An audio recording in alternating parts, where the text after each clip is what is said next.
Hello everyone. आइए हम discuss करते हैं कुछ और बेसिक अकाउंटिंग टर्म्स और उस कड़ी में सबसे पहले हम डिस्कस करते हैं ट्रेड रिसीवेबल, व्यापारिक प्राप्यताएं। ट्रेड रिसीवेबल वो अमाउंट होते हैं जो कि किसी भी बिजनेस या कंपनी द्वारा नॉर्मल कोर्स ऑफ बिजनेस में दी गई गुड्स या सर्विसेज के बदले प्राप्त करनी होती हैं। The amount receivable in the normal course of business by a company in return of goods और services rendered by the company. Company द्वारा बेची गई वस्तुओं या दी गई सेवाओं के बदले जो अमाउंट बनती है उसको हम बोलते हैं व्यापारिक प्राप्यताएं। ये दो प्रकार की होती हैं, डेटर्स और बिल्स रिसीवेबल। हम बात करते हैं डेटर्स की। डेटर्स वो पर्सन या फर्म होती हैं, वो व्यक्ति या फर्म होते हैं जिन्हें बिजनेस द्वारा क्रेडिट सेल की जाती हैं और वो जब तक वो सारा का सारा पैसा वापस नहीं कर देते तब तक वो डेटर्स रहते हैं, अर्थात उनकी तरफ कुछ न कुछ अमाउंट रहती है।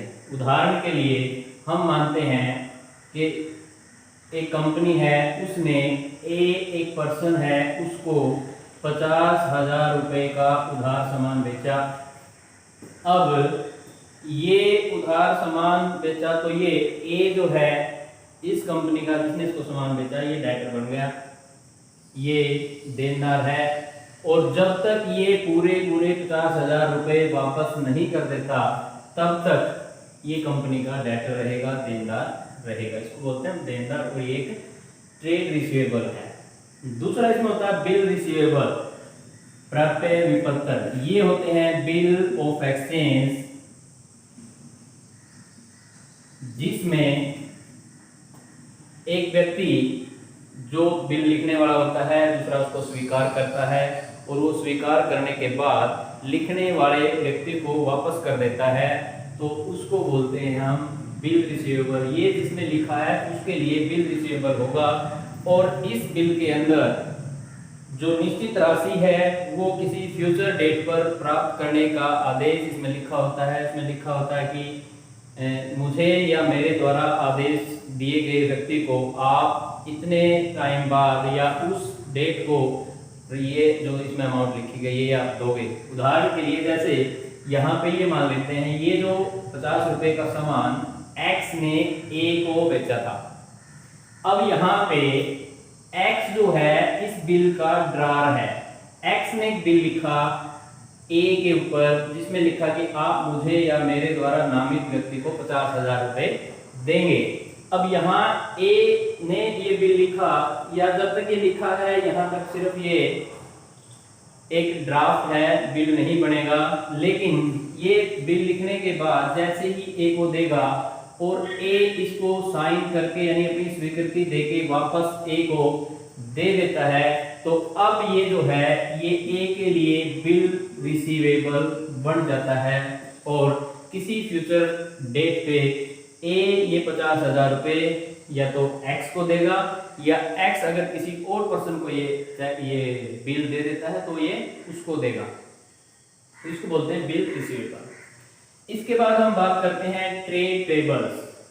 जैसे ट्रेड रिसीवेबल के केस में कंपनी ने या बिजनेस ने उधार सेल की थी, तो ऐसे ही कंपनी या बिजनेस उधार परचेज भी कर सकता है। तो व्यापारिक देयताएं वे देयताएं हैं, वो अमाउंट हैं जो कि गुड्स जो परचेज की हैं वो या सर्विस कंपनी ने अवेल की हैं, सेवाएं ली हैं, उनके बदले थर्ड पार्टी को देना होता है। यहाँ पे लेने की बात थी, यहाँ पे हमें क्योंकि हमने उधार परचेज की है या सेवाएं ली हैं, उसके बदले जो राशि कंपनी ने किसी थर्ड पर्सन को देनी है, किसी वो फर्म हो सकती है, वो व्यक्ति हो सकता है, उसको देनी है, तो उसको बोलते हैं ट्रेड पेबल। ये भी दो प्रकार के होंगे, क्रेडिटर्स और बिल्स पेबल। क्रेडिटर की हम बात करते हैं। क्रेडिटर वो पर्सन या फर्म होते हैं जिनसे कंपनी ने उधार सामान खरीदा है और वो सामान, उस सामान के बदले जो राशि है वो पूरी की पूरी नहीं लौटाई है। जब तक पूरी राशि नहीं लौटाई जाती ये व्यक्ति लेनदार रहेंगे, कंपनी के क्रेडिटर्स रहेंगे। उदाहरण के लिए पी एक पर्सन है या कंपनी है, इसने क्यू से 1 लाख रुपए का सामान खरीदा। पी लिमिटेड ये कंपनी है, इसने क्यू से 1 लाख रुपए का सामान खरीदा। क्योंकि क्यू से सामान खरीदा तो क्यू यहाँ पे, और ये उधार खरीदा है, क्रेडिट पे खरीदा है, तो क्यू हमारा क्रेडिटर बन गया जब तक कि हम उसको पूरी पेमेंट नहीं कर देते। जब पूरी पेमेंट कर देंगे तो वो क्रेडिटर नहीं रहेंगे, तो इसको बोलते हैं क्रेडिटर। फिर उसके बाद करते हैं बिल पेबल।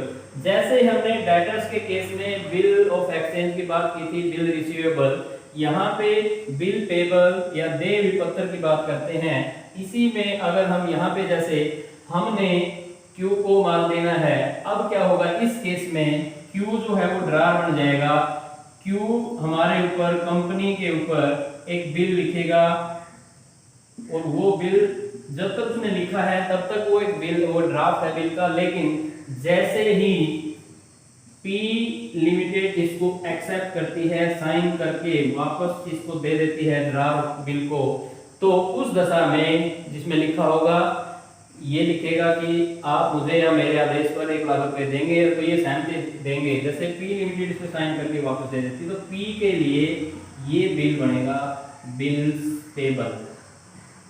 और इसी बात बिल की अगर बात करें तो क्यू के लिए ये है बिल रिसीवेबल। यहां अगर हम बात करते हैं, जो बिल एक्स के लिए बिल रिसीवेबल था, यही बिल ए के लिए बिल्स पेबल बन जाता है। तो ये है हमारे ट्रेड पेबल, जिसमें क्रेडिटर्स और बिल्स पेबल दो ये शामिल होते हैं। इसके बाद नेक्स्ट टर्म की हम बात करते हैं कॉस्ट या लागत। कॉस्ट जो है वो amount of resources given up in exchange of some goods और सर्विसेज। किसी भी वस्तु या सेवा के बदले में जो रिसोर्सेज दिए जाते हैं, उन रिसोर्सेज की राशि को हम लागत कहते हैं। वो रिसोर्सेज मनी में भी हो सकते हैं और इक्विवेलेंट टू मनी वो भी हो सकते हैं। पैसा या पैसे के रूप में जो रिसोर्सेज देने होते हैं उनको हम लागत कहते हैं। Chartered institute of management accountants London ने डेफिनेशन दी है। उन्होंने कहा है cost is the amount of expenditure actual और नोशनल। कॉस्ट जो है, लागत जो है, वो एक एक्सपेंडिचर की अमाउंट है। वो एक्चुअल एक्सपेंडिचर भी हो सकता है और वो नोशनल भी हो सकता है, वो कंसेप्चुअल भी हो सकता है, वो इनकर्ड ऑन, इसके ऊपर किया गया है, और एट्रीब्यूटेबल टू ए स्पेसिफाइड और स्पेसिफिक थिंग और एक्टिविटी। या तो वो एक स्पेसिफिक वस्तु है या कोई एक्टिविटी है। और ये जो एक्टिविटी या थिंग है वो कुछ गुड्स हो सकती हैं, वो प्रोडक्ट हो सकता है, कोई वो सर्विस हो सकती है। जैसे अगर हम बात करें, किसी एक मशीन खरीदी है बिजनेस ने, और अगर हम उस मशीन की लागत की बात करें तो उस मशीन को परचेज करने में जो अमाउंट दी, उस मशीन को लाने में जो फ्रेट दिया, किराया दिया, और उस मशीन को इंस्टॉल करने में जो सर्विस, जो पैसा लगा, वो सारा का सारा ये कॉस्ट ऑफ मशीन में शामिल किया जाएगा। इसको बोलेंगे कॉस्ट ऑफ मशीन। अब ये जो कॉस्ट की हम बात कर रहे हैं, ये कॉस्ट एक्चुअल भी हो सकती है और नोशनल भी हो सकती है, वैचारिक भी हो सकती है। जैसे अगर हम रॉ मटेरियल खरीदते हैं तो रॉ मटेरियल के ऊपर जो एक्सपेंस हुए हैं, जो एक्सपेंडिचर हुआ है, वो है एक्चुअल कॉस्ट। लेकिन नोशनल का हम ये ले सकते हैं, कोई बिजनेस है, उसकी अपनी जमीन थी या कोई उसके पास वो कारखाना था, उसने फिर अपने बिजनेस में दे दिया वो अपना जो भी प्लांट या कारखाना है जो भी है, और वो उसका अपनी जमीन का रेंट लेता है, तो ये नोशनल एक्सपेंडिचर है, नोशनल कॉस्ट है। ठीक ऐसे ही अगर बिजनेस का मालिक अपने द्वारा लगाई गई पूंजी पर ब्याज प्राप्त करता है तो उसको भी हम नोशनल कॉस्ट मानेंगे, वो एक्चुअल कॉस्ट नहीं है। तो ये आप इसको एक बार नोट कर लीजिए, फिर हम इसमें नेक्स्ट टर्म डिस्कस करते हैं। आइए अब कुछ और टर्म डिस्कस करते हैं, और इनमें नेक्स्ट जो है वो है वाउचर या प्रमाणक। वाउचर एक ऐसा डॉक्यूमेंट है जो कि ऑथोराइज करता है टू पे, संस्था ने जो भी खर्च किया है, जो भी उसके लिए जो पेमेंट करनी होती है, उस पेमेंट के लिए ऑथोराइज करता है। प्रमाणक एक ऐसा डॉक्यूमेंट है, और साथ में इसके आधार पे जो है एंट्री की जाती है बिजनेस की बुक्स ऑफ ओरिजिनल एंट्री में। और अगर हम वाउचर की बात करें तो ये कंपनी का, बिजनेस का अकाउंटेंट इसको लिखता है, और हर एक जो फर्म है वो अपने नाम से अलग अलग वाउचर छपवाती हैं, उनके ऊपर नंबरिंग की जाती है, सीरियल नंबर उनके ऊपर लिखे जाते हैं। अर्थात एक ऐसा डॉक्यूमेंट जो कंपनी के पेमेंट को ऑथोराइज करता है, और books of account original entry में जो बिजनेस ट्रांजैक्शन है उनको रिकॉर्ड करने के लिए प्रयोग किया जाता है। इसके ऊपर नंबर लगाए जाते हैं, उसकी डेट होगी, और इसके ऊपर ये जो प्रमाणक है, जो वाउचर है, ये बताएगा कौन सी आइटम को डेबिट किया जाएगा और किस आइटम को या किस अकाउंट को क्रेडिट किया जाएगा। कौन सा अकाउंट डेबिट होगा, कौन सा अकाउंट क्रेडिट होगा, ये हमें वाउचर बताएगा। इसके बाद है डिस्काउंट और कटौती। कोई भी विक्रेता क्रेता को डिस्काउंट देता है, छूट देता है, और ये जो छूट है ये दो प्रकार की होगी, ट्रेड डिस्काउंट और कैश डिस्काउंट। जब एक सेलर अपने गुड्स के लिस्ट प्राइस के ऊपर कोई छूट देता है, अंकित मूल्य के ऊपर कोई छूट देता है, उस छूट को बोलते हैं ट्रेड डिस्काउंट। ये जो छूट है, व्यापारिक छूट जो है, वस्तु के मूल्य में से ही घटा दी जाती है, इसलिए इसकी बुक्स में एंट्री नहीं की जाती। ये बिल के अंदर या कैश मेमो जो भी है उसमें से ही इसको घटा दिया जाता है, और इसकी इसलिए बुक्स में एंट्री नहीं की जाती। ट्रेड डिस्काउंट जो है वो सेल्स को बढ़ाने के लिए दिया जाता है। व्यापारी जो है अपनी सेल को इंक्रीज करने के लिए ट्रेड डिस्काउंट देते हैं ताकि ज़्यादा से ज़्यादा सेल हो, और ये डिस्काउंट जो है वस्तु के मूल्य को ही कम कर देता है, मूल्य में से, लिस्ट प्राइस में से इसको घटा दिया जाता है, इसलिए इसकी बुक्स में एंट्री नहीं की जाती। उसके बाद दूसरा जो डिस्काउंट है वो है कैश डिस्काउंट, नकद छूट। ये जो है जो उधार से की गई है बिजनेस के द्वारा, उनकी प्रॉम्प्ट पेमेंट को करवाने के लिए, जल्दी से ताकि पेमेंट रिसीव हो जाए, उसके लिए जो सेलर हैं वो कैश डिस्काउंट डिक्लेयर करते हैं, और ये डिस्काउंट जो है सेलर के लिए खर्चा होगा, और जो परचेज करता है उसके लिए इनकम का काम करेगा, इसकी बुक्स में एंट्री होगी। जैसे उदाहरण के लिए अगर कोई सेलर कहता है कि अगर आप एक वीक के अंदर अंदर पेमेंट कर दोगे तो मैं आपको 2% कैश डिस्काउंट दूंगा, तो इसका मतलब क्या हुआ, अगर ये पेमेंट एक वीक के बाद होती है फिर ये डिस्काउंट नहीं मिलेगा। अगर एक वीक के अंदर अंदर पेमेंट हो जाती है तो ये डिस्काउंट मिलेगा। इसका मतलब ये डिस्काउंट जो है जल्दी पेमेंट करने के लिए दिया जाता है, और ये इसकी बुक्स में एंट्री भी होती है। ये दोनों डिस्काउंट में ये डिफरेंस है।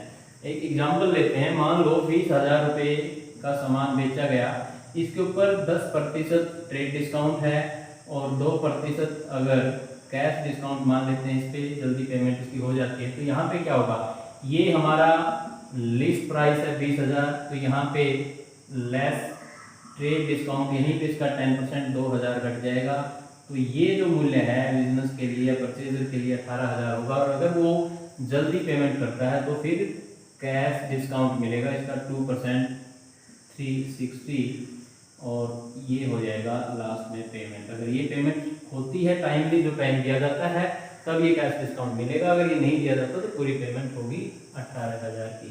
इसको हम बोलते हैं डिस्काउंट, जो कि ट्रेड डिस्काउंट और कैश डिस्काउंट। उसके बाद है GST, goods and services tax. GST से पहले देश में बहुत सारे टैक्स होते थे, service tax, value added tax, VAT जिसको बोलते हैं, और एंटरटेनमेंट टैक्स भी था, एक्साइज ड्यूटी। तो सेंट्रल गवर्नमेंट ने हमारे देश की इन सब टैक्स को एक करने के लिए, पूरे देश में एक जैसा टैक्स लागू करने के लिए गुड्स एंड सर्विस टैक्स, जिसको जीएसटी बोलते हैं, वो लागू किया 1 जुलाई 2017 से। और इसके बाद ये पूरे देश में जीएसटी के रूप में लागू है। हालांकि कुछ जो आइटम हैं, कुछ जो कमोडिटी हैं, कुछ जो वस्तुएं हैं, वो इसमें शामिल नहीं हैं। उदाहरण के लिए पेट्रोल और डीजल इसमें शामिल नहीं है, हमारी जो लीकर है वो भी इसमें शामिल नहीं है, शराब जो है। बाकी ज़्यादातर चीज़ें इसमें शामिल हैं। इसमें जो टैक्स की स्लैब है वो भी अलग अलग हैं, 0% है, 5% है, 12%, 18% और 28%। इस तरह से इसमें कुछ 5 स्लैब बनाए गए हैं टैक्स के। तो ये हमारा गुड्स एंड सर्विस टैक्स। तो ये जो हमने कुछ अकाउंटिंग टर्म डिस्कस की हैं, मैं उम्मीद करता हूँ आपको ये समझ आई होंगी। अगर कोई डाउट है तो आप कमेंट सेक्शन में डालिए, जिनका आपको सॉल्यूशन मिलेगा।